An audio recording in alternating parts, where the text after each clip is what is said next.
শরীরে শক্তির অভাব কার কার রয়েছে? যৌনক্রিয়ার পরে শক্তি পান না, শরীর অনেক বেশি ক্লান্ত ও দুর্বল লাগে। যৌনক্রিয়ার আগেই নিজেকে নিস্তেজ মনে হয়, পর্যাপ্ত ইচ্ছা জাগে না। এছাড়াও ইরেকটাইল ডিসফাংশনের সমস্যা, দ্রুত বীর্যপাত হয়ে যাওয়ার সমস্যা। এই সমস্ত সমস্যা ছাড়াও যদি আপনি কোনো কাজ করেন, শরীর অনেক ক্লান্ত লাগে, দুর্বল লাগে, সারাদিন শরীর ম্যাজ ম্যাজ করে, ঘুম পায়। শরীরে ভিটামিনের প্রচুর অভাব, অনেক খাবার খাচ্ছেন, ভিটামিনের অভাব কোনোভাবেই দূর হচ্ছে না। আজকে যে রেমেডিটি আপনাদেরকে শিখিয়ে দেব, সেই রেমেডিটি টানা 1 মাস পর্যন্ত সেবন করবেন, একদিনও মিস করা চলবে না।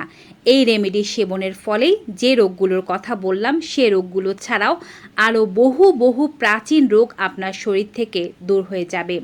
কিভাবে রেমেডি বানাবেন, কিভাবে সেবন করতে হবে, কারা খেতে পারবেন, কারা পারবেন না, সব কিছু এই ভিডিওটির মাধ্যমে জানতে পারবেন। চ্যানেলে নতুন হয়ে থাকলে চ্যানেলটি সাবস্ক্রাইব করুন। ফেসবুক পেজ থেকে আমাদের এই ভিডিওটি দেখে থাকলে পেজটি ফলো করতে ভুলবেন না। চলুন এবারে মূল ভিডিওতে যাওয়া যাক। আমরা যে রেমেডির কথা বলছি, সেখানে আমরা 3টি সহজলভ্য এবং আমাদের হাতের কাছেই পাওয়া যায় এমন ঘরোয়া উপাদান নিয়েই আলোচনা করব। খেজুর আমরা কম বেশি সবাই চিনি এবং খাই, সাথে লাগবে চীনাবাদাম এবং লাগবে কিশমিশ।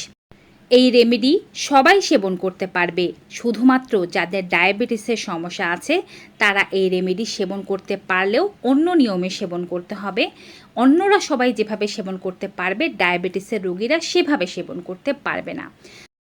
আপনার হয়তো রক্ত স্বল্পতার সমস্যা আছে, আপনার শরীর একটু ফ্যাকাশে হয়ে গিয়েছে, আপনার নখগুলো বিবর্ণ হয়ে গিয়েছে, কোনো কাজ করতে গেলে নখগুলো ভেঙে যেতে থাকে, ত্বক কিছুটা কুঁচকে যাচ্ছে, ত্বকের সৌন্দর্য ধীরে ধীরে নষ্ট হয়ে যাচ্ছে, বয়সের ছাপ পড়ে বলিরেখা হয়ে গিয়েছে, আপনি অতিরিক্ত দুর্বলতা ও ক্লান্তি অনুভব করে থাকেন, অল্প কাজ করেন তারপরও যেন এই দুর্বলতা যায় না, সারা রাত আপনার ভালোভাবে ঘুম হয় না, অথচ ঘুম থেকে ওঠার পরেও ঘুম ঘুম ভাব লেগে থাকে, যখন আপনি মনে করেন যে আমি ঘুমালে বুঝি ঘুম আসবে, কিন্তু বিছানায় শুয়ে থাকলে ঘুম আসে না, আবার ঘুম আসলেও কিছুটা জাগা জাগা প্রকৃতির ঘুম, অর্থাৎ ঘুমটা ডিপ হয় না, এতে করে কিন্তু শরীরের ম্যাজমেজে ভাব যেতে চায় না, আবার আপনার হার্ট খুব দ্রুত পাম্প করে, সবসময় আপনার বুক ধড়পড় করতে থাকে।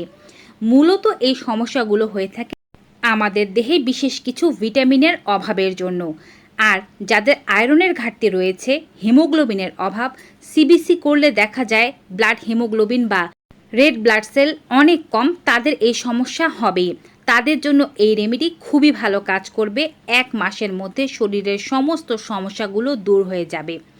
যাদের সমস্যা রয়েছে চুল ঝরে পড়ার, চুল সাদা হয়ে যাওয়ার, চুল অকালপক্কতা হওয়ার এবং চুল ভেঙে ভেঙে যাওয়ার, রুক্ষ ও শুষ্ক হয়ে যাওয়ার, যাদের ত্বক অসুন্দর, যাদেরকে বয়সের আগে অনেক বয়স্ক মনে হয়, চেহারার মধ্যে ভাঁজ পড়ে গিয়েছে এবং চেহারাটা কুঁচকে গিয়েছে, তাদের জন্য এই রেমেডি খুবই ভালো। বিশ্বাস করুন, এই রেমেডি যদি নিয়ম মেনে কেউ সারা জীবন সেবন করে যান, তবে আপনি 20 থেকে 30 বছরের যুবক হয়ে যাবেন, অর্থাৎ বয়স আপনার যতই হোক না কেন, আপনার কিন্তু শরীর থেকে যৌবন এত তাড়াতাড়ি যাবে না। এবারে বলছি হাড়ের ব্যথার কথা। হাড়ের ব্যথা মূলত হয়ে থাকে ক্যালসিয়ামের অভাবের জন্য। ক্যালসিয়ামের অভাব যাদের থাকবে, আগে থেকেই যারা নিজেরা ব্যবস্থা গ্রহণ করবেন না, তাদের হাড়ের ব্যথা কিন্তু হবেই, আর হলে সহজে যেতেও চাইবে না। যে 3টি রেমেডির কথা বলেছি, অর্থাৎ খেজুর, বাদাম এবং কিশমিশ, 3টি ক্যালসিয়ামে পরিপূর্ণ এবং এটি ভিটামিন ডিও দেবে আপনাকে, যার ফলে আপনার হাড়ের ব্যথা থাকলে তা খুব দ্রুত ভালো হয়ে যেতে শুরু করবে। এছাড়াও যদি আপনি রোগী হয়ে থাকেন, খুব দ্রুত শরীরকে সুস্থ করতে চাচ্ছেন, অনেক দিন রোগে আক্রান্ত থাকার কারণে শরীরের অবস্থা ভালো নয়, তাদের জন্য এই রেমেডি খুবই ভালো কাজ করবে। এবং যাদের যৌন দুর্বলতা রয়েছে, বেশ দুর্বল প্রতিক্রিয়ায়, এমনকি ভালোভাবে ইন্টারকোর্স করতে পারেন না, স্ত্রীকে তৃপ্ত করতে পারছেন না, মেয়েদের মধ্যেও এমন সমস্যা দেখা যায়, তারা এটি খেলে খুব দ্রুত শরীরে শক্তি পাবেন এবং পুরুষদের মধ্যে বীর্যের সংখ্যা বৃদ্ধি পাবে, তাদের ইরেকটাইল ডিসফাংশনের সমস্যা, দ্রুত বীর্যপাতের সমস্যা কমে যাবে, নারীদের মধ্যেও যৌন দুর্বলতা কমে যেতে শুরু করবে। এই রেমেডি সেবনের ফলে শরীরের হিট টেম্পারেচার বা হিট মেইনটেইন ঠিকঠাকভাবে হবে, যার ফলে দেহের অন্তঃক্রিয়ায় যে সমস্ত কাজগুলো হয় তা ভালোভাবে হতে পারবে। এবং এই রেমেডি পেটকে পরিষ্কার করতে সাহায্য করবে, পাকস্থলীর ক্রিয়াগুলোকে সঠিকভাবে হতে সাহায্য করবে, মল যদি আপনার শক্ত হয়ে থাকে সেই শক্ত মলকে নরম করতে সাহায্য করবে। বাচ্চা ও বুড়োদের ক্ষেত্রে ব্রেনের ডেভেলপমেন্ট এবং স্মৃতিশক্তি ভালো হওয়ার জন্য এই রেমেডিটি জরুরি।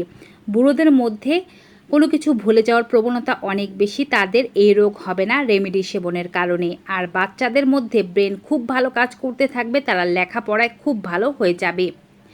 যে সমস্ত মহিলারা গর্ভবতী এবং যাদের ইতোমধ্যেই সন্তান প্রসব করেছেন, বাচ্চাকে দুগ্ধ পান করানো দরকার, হিমোগ্লোবিনও বাড়ানো দরকার। গর্ভাবস্থা থেকে শুরু করে গর্ভাবস্থার পরেও 6 মাস পর্যন্ত এই রেমেডি খাওয়া উচিত। এতে করে বাচ্চা ভালোভাবে পুষ্টি পাবে, দুধ পাবে, ফলিক অ্যাসিড পাবে, ক্যালসিয়াম পাবে, আয়রন পাবে। এই রেমেডি সেবনের ফলে সে সমস্ত মায়েদের কখনোই রক্ত স্বল্পতার সমস্যা হয় না। যখন তাদের প্রসব হয় তখন অতিরিক্ত রক্তক্ষরণ হলেও দেহে পর্যাপ্ত রক্ত থাকে, বাচ্চার ব্রেন ডেভেলপমেন্ট হয় এবং মায়েরাও সুস্থভাবে সন্তানকে প্রসব করতে পারেন। এবারে বলছি রেমেডি প্রস্তুত করবেন কোন নিয়মে। আপনি খেজুর নিয়ে নেবেন 2টো পরিমাণে, যে কোনো ধরনের খেজুর নিতে পারেন। মাঝারি সাইজের খেজুর হলে 2টো নেবেন, ছোট সাইজের হলে 3টি পর্যন্ত নিতে পারেন। খেজুরগুলো ধুয়ে নেবেন, এর উপরের বোটা এবং ভেতরের বীজ ছাড়িয়ে নেবেন। কিশমিশও নিয়ে নেবেন 1 মুঠো পরিমাণে, কিশমিশগুলোরও উপরের বোটা ছাড়িয়ে ভালোভাবে ধুয়ে নেবেন। এবং বাদাম নিয়ে নেবেন 1 মুঠো পরিমাণে। এক্ষেত্রে আপনি কাঁচা অথবা হালকা ভাজা যে কোনো ধরনের বাদামই ব্যবহার করতে পারেন, যেমনটা আপনার সুবিধা হয়। বাদাম খোসা সমেত নিতে হবে, খোসা ছাড়ানোর দরকার নেই। সবগুলো উপকরণ 1 গ্লাস বিশুদ্ধ জলের মধ্যে সারা রাত ভিজিয়ে রাখতে হবে। সকালবেলা ঘুম থেকে ওঠার পরে ভেজানো এই উপকরণগুলো আস্তে আস্তে করে দাঁতে চিবিয়ে খাবেন সবার আগে এবং খালি পেটে এটিকে সেবন করবেন। এরপরে যে জলটি আছে সেটি ফেলে দিলে চলবে না, জলটিও পান করবেন। আপনি কিন্তু চাইলে সুন্দর একটি শরবত প্রস্তুত করে নিতে পারেন, অর্থাৎ সবগুলো উপকরণ একই সাথে নিয়ে ব্লেন্ডারে দিয়ে ব্লেন্ড করে এর একটি ভালো মিক্স তৈরি করে নিয়ে এটি কিন্তু শরবতের মতো খুব সুন্দর করে খাওয়া যায় এবং এটি খেতে দারুণ সুস্বাদু। ছোট শিশুদের জন্য এটি প্রস্তুত করতে চাইলে কিন্তু অবশ্যই পরিমাপ অর্ধেক করে নিতে হবে। 4 বছরের ঊর্ধ্বের শিশু থেকে 12 বছরের শিশুরা অর্ধেক পরিমাণে নিয়ে খেতে পারবেন। 12 বছরের ঊর্ধ্ব থেকে শুরু করে যে কোনো বয়সী মানুষেরা যেই পরিমাপ বলেছি সেই পরিমাপে সেবন করতে পারবেন। শুধুমাত্র যাদের ডায়াবেটিসের সমস্যা আছে তারা সবগুলো উপকরণ ভেজাবেন ঠিকই, কিন্তু খাওয়ার সময় খেজুর এবং কিশমিশ খাবেন না। জলটি পান করবেন এবং বাদামগুলো চিবিয়ে খাবেন, এতে করে উপকারিতা পেতে পারবেন। এবারে বলছি কতদিন সেবন করবেন। আগেই বলেছি টানা 1 মাস সেবন করবেন। তবে আপনারা যদি সারা জীবন সুস্থ থাকতে চান এবং এই রোগগুলো থেকে দূরে থাকতে চান, তবে প্রত্যেক সপ্তাহে অন্তত পক্ষে 2 দিন করে এই জিনিসটি আপনি আপনার ডায়েটে, লাইফস্টাইলে অন্তর্ভুক্ত করে নিন। এতে করে সারা জীবন সুস্থ থাকা থেকে কেউ বাধা দিতে পারবে না। আমৃত্যু কোনো রোগ হবে না, আপনার দেহে চির যৌবন থাকবে আপনার মাঝে। ভিউয়ার্স, ভিডিওটি কেমন লাগলো কমেন্ট বক্সে জানাবেন, ভালো লাগলে সবার মাঝে শেয়ার করবেন। বিদায় নিচ্ছি, goodbye and take care.